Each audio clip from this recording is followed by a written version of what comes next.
What's up, YouTube? Welcome back. Alright, so as you know, before we get started, we always like to thank all you guys for subscribing, for liking, for tuning in. So all your questions, comments, topics, we thank you for those as well.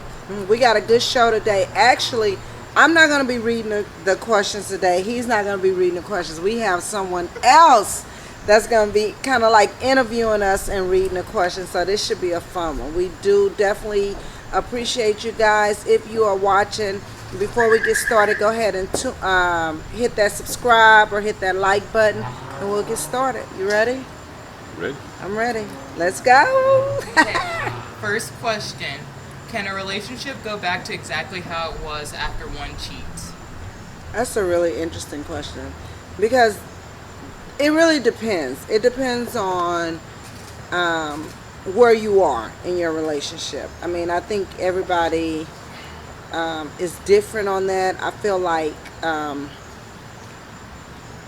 gonna answer for myself. As for me, it'll be hard for me to go back, because where we are in our relationship right now, I think if you was to cheat, it'll be really hard for me to go back, because all the trust that we've put in and where we are today, you know, it'll be hard for me to forgive you and go back, because right now, I mean, I trust you. I mean, I trust you to do exactly what you're gonna do, and that's not cheat on me.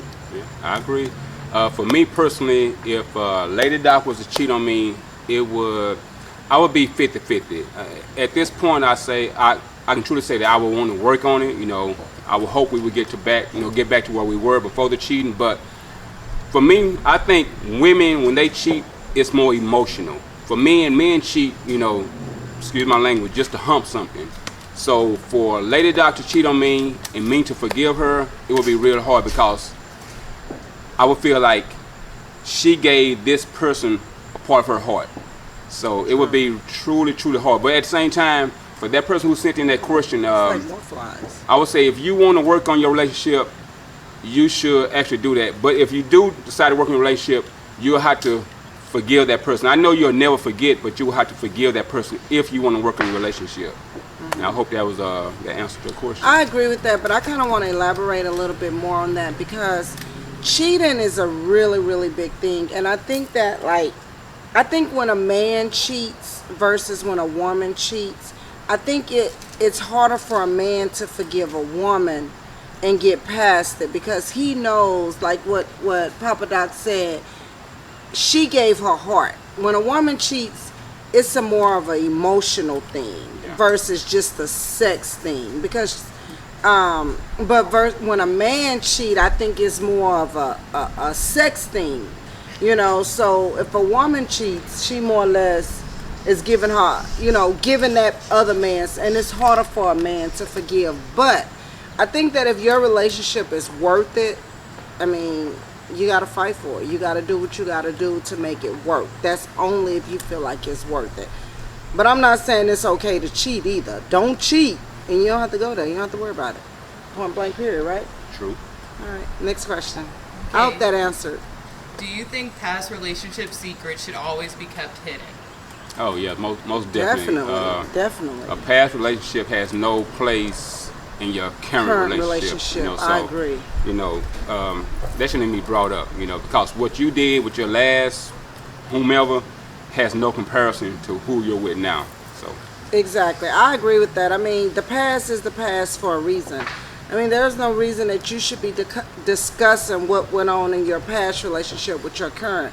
For one, people tend to hold on to things, not intentionally, but they do. They tend to hold on to, you know, if you tell them, oh, in my last relationship, this and that happened, you know, they're going to definitely bring that back up. So, yeah, no, let it go. Whatever happened in the past, happened in the past. Don't even bring it up. Exactly. And women, don't ask questions. You want to know, but you really don't want to know that, because you're going to be tossing and turning. You're going to be at work thinking about it, wondering about it. Don't even set yourself up for that. The past is the past. You the current. Deal with the present. I'm not going to bring it up, but that's true. What you about to say? What? Don't. I know what you about to say. Yeah. Don't do it. Okay. Don't do it. Okay.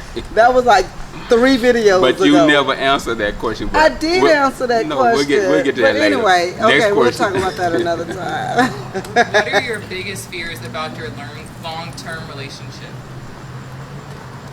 For me, my biggest fear is to not grow old with Lady Doc because, we're in it for the long run, and, we have a good relationship going right now. So if I was to happen to lose her in the near future, I would really be upset, and I just don't see myself spending the rest of my life with our kids. I don't want to be without her. You don't want to spend your life alone with our kids. You need my help with our kids. I need help with our kids. I mean, I kind of second that, but not about the kids. But I do second the fact that my biggest fear is waking up one day and he don't wake up next to me. I don't think I can go on without him. I mean, truly, you are my everything. You're my everything. I know I am. You gotta tell me. Next question. What do you define as cheating? Ooh. For me, anything that one person is doing that their spouse or significant other don't know about. For instance, of course, sex with someone else is cheating, but it don't have to be physical. It can be texting. It can be going to lunch or dinner, in a intimate way, Secretly. Yeah, anything Secretly. that your spouse don't know that you're doing is considered cheating. If Exactly. you're purposely keeping that from them, that's considered cheating. Exactly. And with cheating, cheating starts with, oh, that's just my friend. Or when you start with, locking your phone and keeping secrets from your significant other, that's where it always starts. A lot of people think sex and things like that is what cheating, but the sex has to start somewhere, and for me, I think emotional attachment is worse than any type of cheating. So any secrets you're keeping from your significant other that you're doing with the opposite sex is considered cheating. So if there's the opposite sex, if there's someone else, it should be both friends, not true. just one person's friend. That's true. So, yeah, I think that's where cheating begins. Next question. Is sex about constantly pushing the boundaries or playing only by the rules? Boundaries, of course. I think boundaries. Pushing the boundaries. Our relationship is It's boundaries. about boundaries. Hey, I said it in the last video, the video before that, and the one before that. I'm trisexual. I try anything. So it's those boundaries. Yeah, it gets boring just playing by the rules, Yeah, you know? And let me You tell you gotta one keep thing. it spicy. A lot of people, when they come to love making, having sex, they might not want to admit it, but it's usually in the same position, the same spot in the bed, The same place in the house. you starting off in the same way. So sometimes you gotta push those boundaries. You do. I mean, hey, I'm telling you, one time we was moving. Okay. Hey, wait. Okay. One time we was moving. We was at the U-Haul place Okay. in storage. My mama watching this. My mama watching it too. I mean, hey, we grown. We married now. YouTube watching this. Our kids watching it. But hey, My mama watching this. Walmart Park. Remember that time we was in Walmart Park? Next question. Walmart Park, remember? Yeah. Next question. Okay. What's more important, sexual chemistry or spending time together? Time. Sex. Really, dog. Time. Time. Spending time Time. together. Time. You gotta have that time together in order to get to the sex part, right? True. It's time. It's time. But you didn't say time at first. You said sex. I thought I was gonna. You I thought meant what? time. I You meant didn't time. mean time. I meant You time. meant what you said. I meant time. Okay. Anyway. Next question. It's time. When do you think a person is ready for marriage? I believe a person is ready for marriage when they want to spend the rest of their lives with their significant other. When you've truly given up everything as far as the dating, you experience what you want to experience out in that free world, and you want to settle down, and you have this one particular person you want to spend the rest of your life with, I think that's when they truly are ready for marriage. But being married and marriage is two different things. Being married is y'all two joining each other in holy matrimony. The marriage part is the daily work that goes into it. marriage is a constant battle. It's constantly working on it day to day. Just because people get married, it's not over then. You It's still they not. gotta please each other. We said Figuring that each other before. out. Yeah, The way it's- you got them is the same way you got to keep them. And it is an effort. It is truly an effort. And I think that when you feel like you're ready for marriage is when you can't stop thinking about that person. When that person is always on your mind, no matter what it is or what you're doing, when you're wondering what they're doing, what's going on with them. When you feel like you can't live without that person, I think you're ready. But when you have thoughts about other things and other people, you're not ready. You're not ready. Not yet. So when you're ready to give your all and become as one, not two, but as one, then you're ready. You agree? I agree. I agree too. What do you do if one person is ready and the other isn't? Well, that's a good question. That's a great question. That's a good question. What do you do if one person is ready and the other isn't? Depending on, let me say this, depending on the time frame, because I've heard of, people being together for 12 years, 20 years, not being married. But at the same time, don't pressure that person into marrying you, because they're going to go into that marriage, under false, pretense and everything. So don't force it, but you guys see what's going on, why this person isn't ready, what's keeping them from, making that big leap. Exactly. But at the same time, if you're with that person and you're giving your all and y'all plan to be married, playing house or whatever, and that person is still not ready, then okay, you got to reevaluate your situation. Don't stay in a long-term relationship when they're not ready for that commitment. A lot of people feel like marriage is just a piece of paper.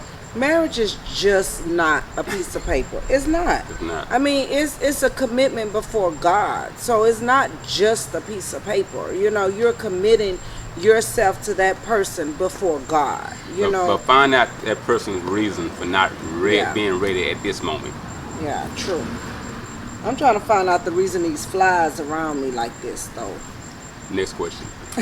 How do you vent out frustrations in a relationship? That's a good question. Whoever sent that, that's really good. Let's talk about that. You do that in a very careful way, because discussing the argument, your tone can make things worse. The words you choose can make things worse. So vent out a disagreement, do it very carefully. Even if you have to go somewhere in a public place, where other people around, just so you won't have to raise your voice, or you trying to yell and embarrass the other person. Find a calm, even if you have to walk away, gather yourself, then come back to discuss the matter, but do it in a very calm manner. And you know what? And another thing is too, when you're frustrated and you're mad, don't say hurtful words to each other. Don't do that. Don't say things that's gonna cause a problem later, or whatever, and try to hurt each other. If you're mad, take a moment. My thing is, don't leave the house. That's my thing. Some people may have to leave the house just to blow some steam. If that's what you need to do, if your temper is bad, then yeah, I'm all for it. But go in separate corners, wait, and then come back. Come back, deal with the situation, and talking, like he said, in a calm tone. Believe it or not, there's something called love talk. We learned that in at one of our seminars, our marriage And also seminars. too, whatever you're discussing, let that be the only topic that you're discussing. Don't bring up something else from the past. Don't bring up another situation y'all have already talked about or y'all haven't talked about. Only discuss the problem at hand. Exactly, because that's gonna be more issues, and the problem that's at hand now is not gonna be dealt with. So deal with one problem at a time, and don't raise your voice. Don't have a tone whereas it's gonna offend the other one. Let one talk and then the other talk, and come to an agreement, or whatever. If I don't like something, my thing is, what I found was best for us is, if I had a problem with something, I don't talk to Papa Doc when I'm angry. I don't talk to him when the problem occurs. I wait till we're in a good place, and then I'll bring it up. Hey, this and that bothers me. I don't like when this and that happen or this happen. I don't talk to him when I'm angry, because when I'm angry, anything may come out. And other things. We argue, voices may be raised, so we don't do that. If I did something that he don't like, he'll tell me. We may talk about it over dinner. We may talk about it, whenever, but we talk about it and we discuss it. And I think communication is the number one key. You agree? I agree. I agree. You agree? Yes. Okay. Do you think you should go to bed angry at your partner? Never. Not at all. Never. Never. Never. The reason being is because imagine if that partner don't wake up the next day. Every day is not promised to us. Never go to bed angry. You wake up and your partner don't wake up and you was mad or he was mad. How are you going to fix that in the long run? Never. I don't care what the situation is. Fix it before you go to sleep. You can still give that person a kiss and say I love you, and you can still be mad at your situation, but let them know I'm mad but I still love you. Whatever. But I'm not saying, oh, it's all good now, we going to bed. No, because you're human. You can still be mad, but at the same time, never go to bed without saying I love you, and never go to bed without kissing. Every day is not promised to anybody, and you don't never want to regret that. True. You agree? Yes, I agree. Ask that after every question. Next question. Do you say sorry to your partner even if it's not your fault?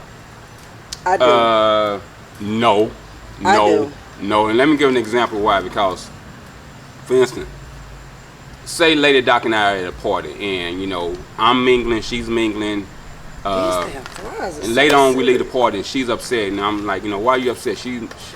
Her reason could be like, you didn't spend enough time with me, you didn't show me enough attention. Now, in my heart, I'm thinking I did, but in her heart, she thinking I didn't. So that right there, bartender, go ahead. That right there is a fine line. So on that note, I would apologize, because that right there is a fine line. But if I was accused of cheating and I know I didn't cheat, I wouldn't apologize, because I didn't cheat. So they go both ways. Yes and no. I wouldn't apologize for something that it wasn't my fault. Okay, as far as me, it just depends. Like, I agree with you on that part, but I guess it's just different scenarios on that. Because, like, say for instance, if you had a bad day at work or something like that, or something just wasn't going, you just not in a good mood, or you don't feel well, or just anything, that's not my fault. But I will apologize. Yeah, I agree with or I you on will that. say, I'm sorry you're not feeling well. I'm sorry you had a bad day at work. But what can I do, as your wife, to make your day better? What can I do? Because when I'm having a bad day, or when something is going wrong for me, or just whatever the situation is, I always look to you as comfort, no matter what it is. And just with you apologizing for what someone else did to me makes me feel good. So it's just different scenarios. Yeah, but that's I understand what you're saying, but that's not the question. The question is, for instance, if you was accused of something, would you apologize if you? It didn't say accused. It said, would you apologize for something that wasn't your fault? Yeah, that was but the I think question. it's a relationship. I don't think it's meant. Okay. Okay, can you reread the question? Do you say sorry to your partner even if it is not your fault? Okay, so it doesn't matter what the situation is. It's your partner, and yes, I say sorry if it ain't my fault that you're not having a good day. It ain't my fault that your coworkers pissed you off. Okay, I apologize because I didn't understand the question correctly. Well, that's your fault, so you should apologize. All right, next question. Thank you. Thank This you. is the last question. What is your biggest sexual turn off? For me personally, What? Why you look at me like? Because I want to know this answer. like, I guess, I hope this don't sound too bad, but too much pubic hair. Oh, yeah. And Yeah, that like is if we're trying to get disgusting. intimate and you have your hair bunted on, and you refuse to take it off, and I'm reaching forward and you moving my hand, I think those two are my. My sexual turn off would be a weak man. I don't like a weak man. I need a man to take control. I need a man to know what he's doing. If he's weak and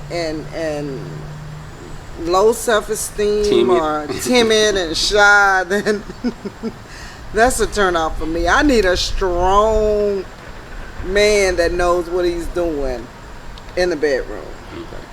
That's it. All right. So I know that was the last of the questions, but there is something I want to throw in.